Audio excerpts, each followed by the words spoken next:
Hello. Hello, everyone, and welcome to Black Data Matters, Algorithmic Bias. My name is Jamila Mimar, and I'm the CEO of Mind Senses Global, while I have businesses apply AI. I'm very glad to be able to moderate today's session on algorithmic bias. The audience, we also have a chance to ask questions, so please don't hesitate to post your questions, and I will add them to my list. First of all, let me introduce our panelists.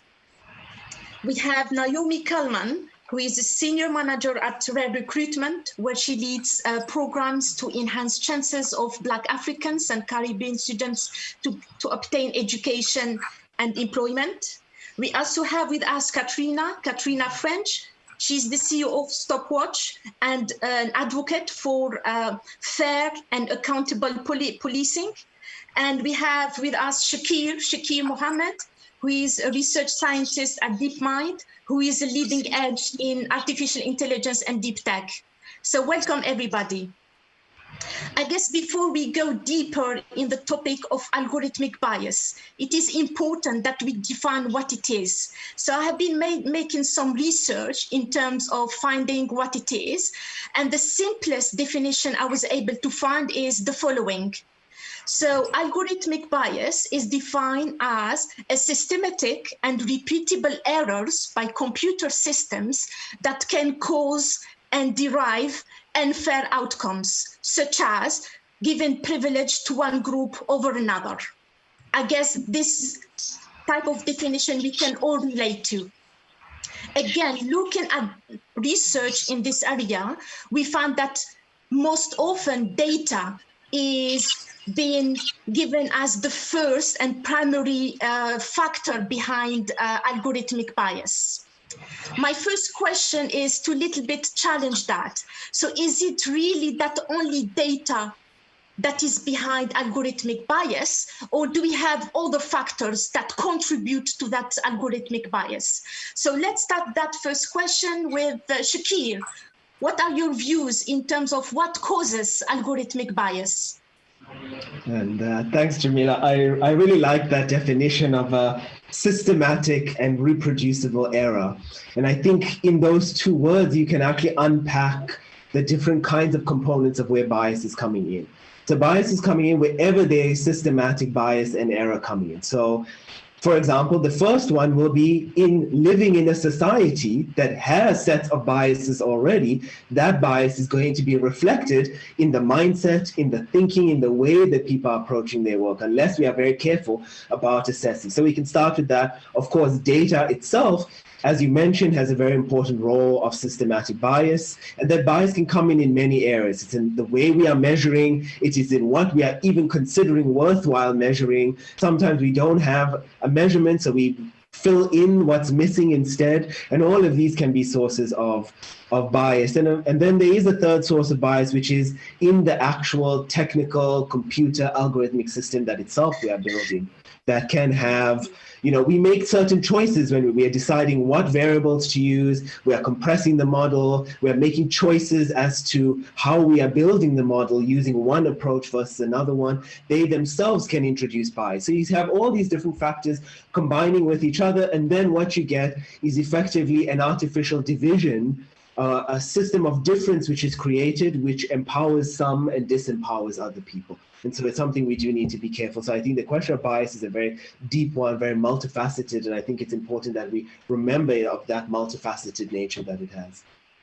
That's very powerful, Shakir. I think, I totally agree with you that you need a whole ecosystem to deal with algorithmic bias.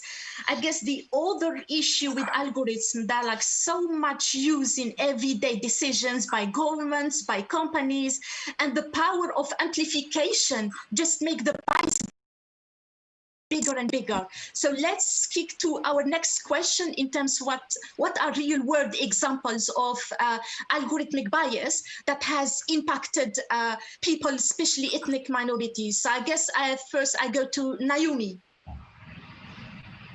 Hello. this summer, we actually saw one in action. The A-levels in the UK were determined by what was come to be known as the algorithm, an almost scary term because it caused so much upset for students and so many results that weren't deemed to be fair. And what had happened is, because exams couldn't go ahead, the government decided that they would have a combination of variables go towards predicting or estimating students' grades, because they couldn't sit their exam. And that was initially teacher rankings of students according to where they ranked in class, and also predictions. And that raised concerns initially because evidence shows that high achieving students from low income backgrounds in particular tend to be under predicted for their A-levels. And ethnic minority students are more likely to be from lower income backgrounds. And separate research also shows that they tend to have lower expectations from their teachers. And so that one input already was riddled with bias that we see in the real world. On top of that, government had decided that they would standardize the outcomes to ensure that schools were performing not too far away from their historic performance. Now, the thing about trying to maintain the status quo is that the status quo always has bias within it. And if you try and do that on purpose, you might then further exacerbate existing inequalities. A number of people warned about this. And sadly, on the day, what we saw was precisely that. So I work with hundreds of Black students every year, and we had students who had Oxbridge offers and who were the highest performing people their school had sometimes seen in their entire history. Now, because the standardization meant that they were effectively limited by history, so limited by what people in their area had previously achieved, the algorithm gave them grades way below what they were expecting. So I had students who had Cambridge and Oxford offers, expecting straight A's and A stars, given B's and C's, and therefore on that day, missing not just their Oxbridge offer, but offers everywhere else. Now, because government was forced into a U-turn, things worked out okay for most of them, but this is a real world example of what happens when you have a system that puts things that already have bias into a model, and then also tried to maintain a status quo, which has bias. That's a great example, Naomi. I guess, especially, I'm thinking of algorithms, but also, AI and artificial intelligence and machine learning. And one of the issues around that is that, obviously it uses historical data to try to predict the future. This is fine if the future is a reflection of your past, but if the future is not a reflection of your past, this is where we have big problems.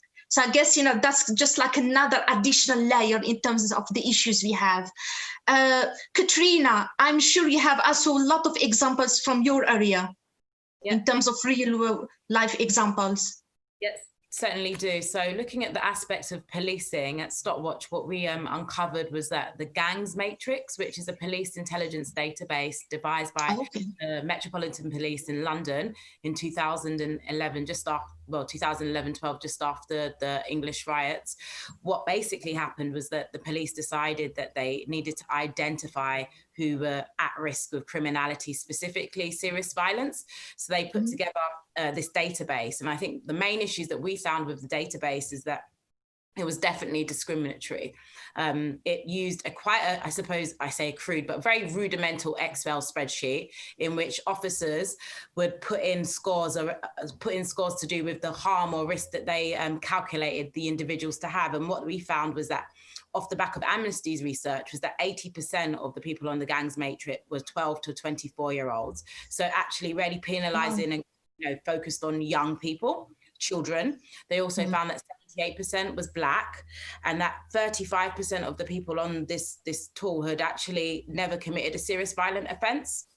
And what we were challenging in terms of it was that policing intelligence it's not neutral. Because the idea was, we put this in the algorithm and it comes out, so that means it must be right. And I think we need to kind of zoom back into how these algorithms come. I think it's exactly what Naomi said, is if there's bias in society already and the status quo is unequal, and then you produce mechanisms or use tools in the same fashion, you're likely to exacerbate that. So on the matrix in that time, looking back when Amnesty and Stopwatch did the research, there were 3,806 people. That's a huge amount of people, and they range from amber, green and red. Less than 5% were red, 64% were green. And the police kind of proposed this as a risk management tool, which was there to divert people from crime.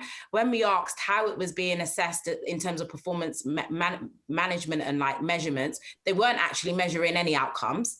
So we don't know if anybody was diverted from being a criminal or not, but we definitely know that the harms that it caused were extraordinary. So we had people with their driving licenses revoked by the DVLA because the DVLA had received information from the police because of this whole multi-agency in disciplinary sharing of information, that the police were able to say, you're on this database, that means you are in a gang. No, not that the court has said, or we found, you know, credible evidence, it's just on the hearsay of police. And then that information was shared with other statutory agencies, losing people to lose, some of cases, places at college because they were deemed a threat. So to go to that college would have meant you was in another gang area and there was a threat. Or one of the young people in our Being Matrix report done by Patrick Williams at Manchester Metropolitan said that they were denied to stay at home with their family because it was seen as a risk to themselves if they stayed at home. So they were actually put in care for a short period of time. And going back to the DVLA, and that's the driving license agency, was that lots of young people are doing gig economy jobs, you know, Uber or Deliveroo, using, you know, mopeds to get around, and then to have your license revoked on the basis of you being in the gang and that apparently you smoke cannabis, although they're not taking any cannabis tests or anything like that, just felt wholly disproportionate. So what the police were doing was using AI, using policing tech to justify discriminatory policing. And then because most people in civil society, young people impacted, had no understanding of it, it was incredibly difficult to challenge.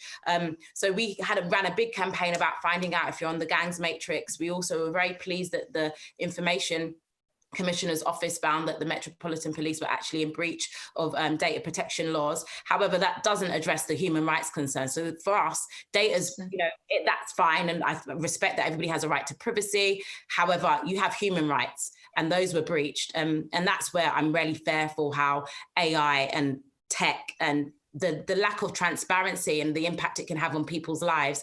And without that information, they have no idea what they're subjected to. So I'm really glad that this panel is being hosted because I think it's a timely conversation, especially in light of what Naomi said happened in the summer. Yeah, thanks, Catherine and Naomi, because we really heard like real examples. You know, these are algorithms that are having impacts on people, on the way they live. So, you know, especially if like someone is assessed as, you know, highly likely at risk, that could be, you know, could have a detrimental impact on the, you know, the likelihood of getting a job, of getting like education. So, you know, we really need to take this, you know, seriously, which then leads me to the next stage of, you know, our questions. So I get really frustrated, like, so when I hear about an AI tool or an algorithm that has been shelved or has been just like ditched because it was biased. So I understand, you know, if there is bias, obviously the algorithm shouldn't be in there in the first place. But like where I get the frustration, I say like, surely someone somewhere could have done something about it. Do we, you know, is the answer always to ditch? Don't we have the power to address and to fix the bias? So we have like free biased algorithm or a free biased AI, which leads me to the kind of question, what do we need to do to address bias? What are the mitigation strategies, you know, to basically get free or, you know, get rid of bias? So let me go back to Shakir. In terms of mitigation strategies. Yes, I think the two examples that we heard, the one of education and policing, they just emphasize how important when there are harms, they infect so many things. It's not just those individuals, it's the communities, their families, and it affects those people their entire lives. So, you know, this idea of the U-turn is not a solution. I think that's what you're trying to say, because the harm is just so much. So I think really the way we're going to address this particular kind of problem is going to need to be at every level. It's going to be at the technical level, at the organizational level, at the regulatory level, at the societal and grassroots level. And so what I really think the first thing we need to do, and what Black Tech Fest is about and what this panel is about, is building very broad coalitions of people. Coalitions between people like me who are technical designers and experts, forth, people like Katrina and Naomi who are on the ground, who understand and see the distress. Because when we actually come together, then I think we have so many examples. Another very powerful example is facial recognition.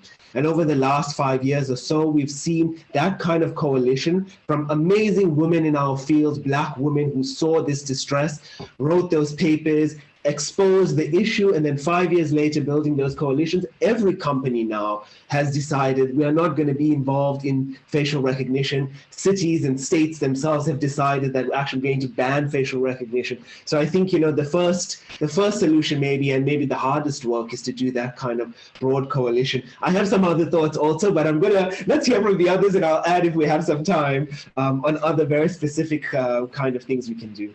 Definitely, just to mention something, because we started with data. So there is some statistic around like facial recognition software. So when they were first initially, designed, the data pool that was used for training was basically 80% white, 70% men.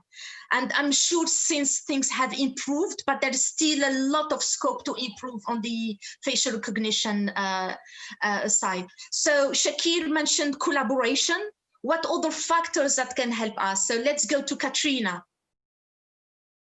Hello. Yeah. I wanted to just pick up on that point about facial recognition and really shout out the work of Big Brother Watch and Silky Carlo, because recently they challenged the police use of facial recognition technology, and I know that they won, although the police, you know, are determined and hell-bent on to use it. And I want to come to that because as a Black woman, I'm likely to be misidentified by that technology, which means that the police are likely to engage with me, which means there's a likelihood I could end up being criminalized. There are examples of the police doing a stop and search or stop an account and it escalating into an obstruction or an assault of a PC. So it's not a matter of, we get it wrong and it's going to be okay. Getting it wrong can have disastrous consequences. So I really wanted to, I think it's great you highlighted that, because that's another area of policing tech that is, you know, fast advancing. Most people are not aware of the impact it's having. Also just that it's inaccurate and people should just be able to go wherever they want without having their faces, you know, pixelated and put through a policing database. Coming back to what could be done, I think it's about diversity as well as like representation. So looking at who are creating these data sets. I'm so glad to see a face like Shakir's involved because basically far too often I get the impression it's people from Silicon Valley who, you know, don't look like anybody on this call. And often because of how society the stratifications in society means that people don't necessarily have those personal interactions with others. So they don't have the challenge either just in everyday conversation to say, have you thought about that? But they're definitely not connected to activists or to people that are on the front line to understand the implications of their tech. And I want to say tech is not neutral. You know, it's done by people. People are biased. Every single one of us have biases. It's whether we unpick those and address them. So I think it's understanding that the actual tech itself may be neutral, but the people who've designed the tech are human. And we need to ensure that there's transparency around it and that there's a role for civil society organizations to challenge, but also to inform and educate the public, because that's where the movement needs to be coming from the public for us to be aware of what's going on, to have that, what's the word, I suppose, reasoned debate about what's good and what's not. And I'm finding far too often things are being procured and being pushed out without any, you know, real scrutiny. And then we have to deal with things after the horse is bolted from the stable. So I think it's about transparency and much more accountability and diversity within the AI field itself. And that's about tech companies doing more to recruit and to retain and to promote Black professionals. And so I'm really glad that people like Naomi are on this call who are pushing and supporting younger people to go and live their best lives possible and to be the first in many areas and not to be scared of being the first, because until we're in those spaces, we're going to find that these things keep replicating themselves. Thanks, Katrina. I think I always wonder whether kind of, you know, the public, the general public, have enough awareness around, you know, algorithmic bias. Do we need to do a lot, you know, in the education bit? So I know, for example, I do some work with We and AI, which is an organization who is trying, you know, to build a toolkit for racial bias. So that could be one thing. But I'm also interested, like Naomi, Naomi, you are involved like in the education like part of it. What do you think? Is there like a scope for education and maybe other things that we can do to mitigate the bias? Definitely. And working with young people, helping them into university and into work, RARE has actually over the years built what you could also call an algorithm in the form of the contextual recruitment system. And so originally, top employers in certain sectors tended to look for a certain type of grade profile and also certain types of work experience. And that appears colorblind, but it's not, because we know some people have more access to good education and good opportunities. And what we were able to do is build a system that looks at people's achievement in context. So it looks at the school you went to and says, you know, what does AAB look like in your school? Is that what everyone gets, or is that the best grade anyone's got for the past few years?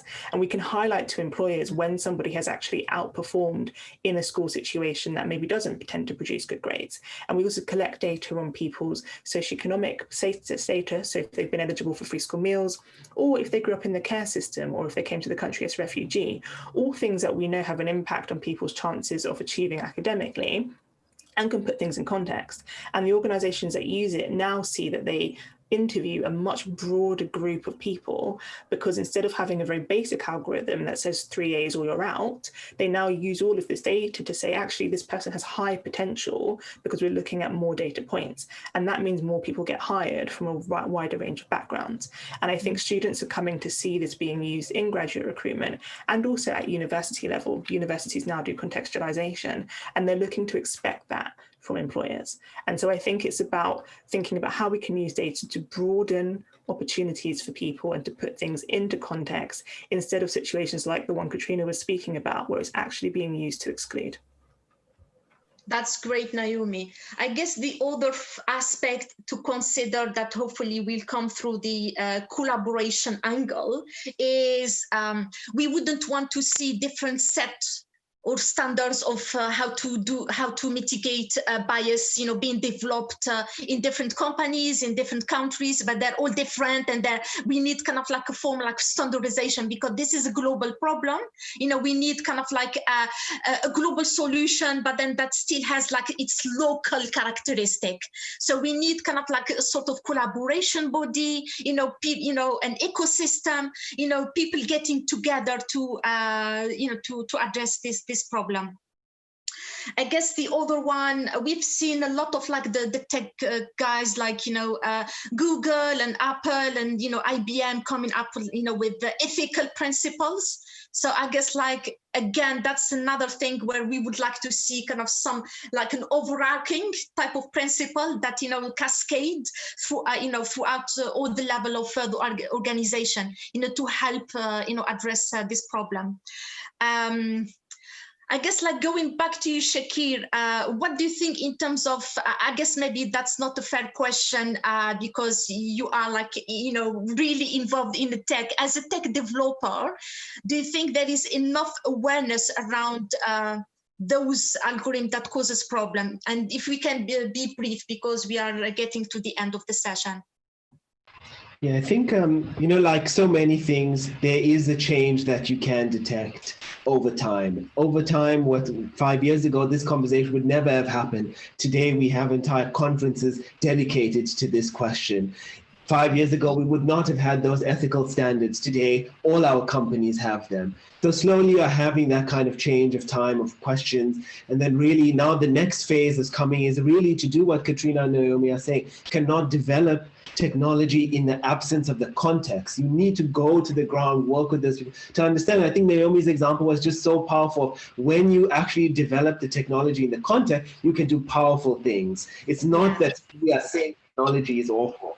So I'm going to end it. That's a great point to end, Shakir. So let me take the opportunity to thank our guests and panelists, for this great discussion. And I would encourage the audience to, to continue the discussion. Please do not hesitate to reach out to myself and the panelists, because this is a relevant topic and we need to continue discussing it until we, we solve it together. So thanks all, and wish you, that you will continue, the rest of the day and the rest of the conference in a good way. Thank you.